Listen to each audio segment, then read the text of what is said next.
Si ignoramos la multicolinialidad y trabajamos con los estimadores mínimos cuadrados ordinarios, vamos a ver ciertas consecuencias en los resultados de estos estimadores. Veamos primero, los estimadores por MCO siguen teniendo la propiedad de Meli, sin embargo presentan varianzas y covarianzas relativamente grandes que hacen difícil su estimación precisa. ¿Sí? Ante esta propiedad, las varianzas y covarianzas de ante esta propiedad de las varianzas y las covarianzas, ¿no? Los intervalos de confianza estimados son más amplios.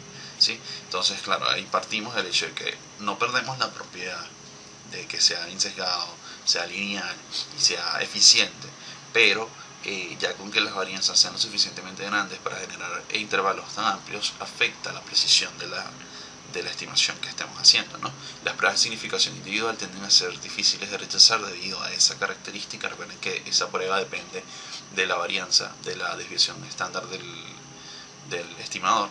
El coeficiente de correlación múltiple tiende a ser elevado también, se ve afectado porque depende también de la varianza, y los estimadores por MCO se tornan sensibles a cambios de información. Entonces tenemos esa pérdida de precisión, porque si cambiamos un poco los datos, el modelo va a cambiar, y puede cambiar de una magnitud que se afecte hasta el signo del coeficiente, y eso altera completamente el análisis. Entonces ya ahí vemos que tenemos una debilidad importante si permitimos que ese problema perdure en el modelo.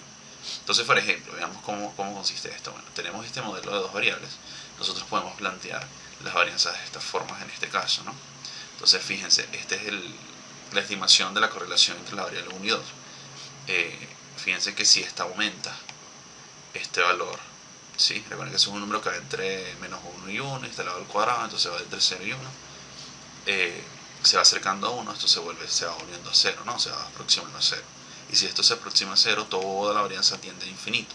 Por eso es que cuando la multicolonialidad es perfecta, o sea que SR cuadrado es igual a 1, el denominador es 0 y por ende toda la varianza tiende a infinito, diverge, ¿no? Lo mismo pasa con la de la otra variable y con la covarianza. Entonces va a haber una relación con respecto a el grado de correlación que tengan las variables con respecto al impacto que tienen las varianzas de la estimación de los coeficientes. Para poder tratar de medir el efecto, ¿sí?, de esta multicolinialidad en lo que es el crecimiento de la varianza del estimador, tenemos el factor de inflación de varianza. Fíjense, el factor de inflación de varianza es un indicador que explica la velocidad con la cual las varianzas y covarianzas de los estimadores se incrementan en función de su correlación parcial.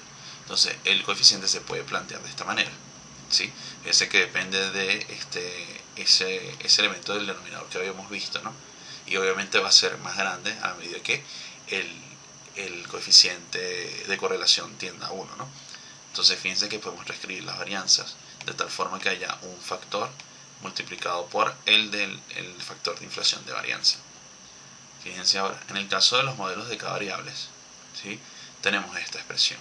Y esto va a depender, su factor de inflación de varianza va a depender del coeficiente de determinación j, que es el coeficiente de determinación de la regresión de la variable j con el resto de las variables explicativas. Fíjense que entonces vamos a poder cuantificar el efecto de todas las variables sobre una al hacer una regresión de ella sobre las demás.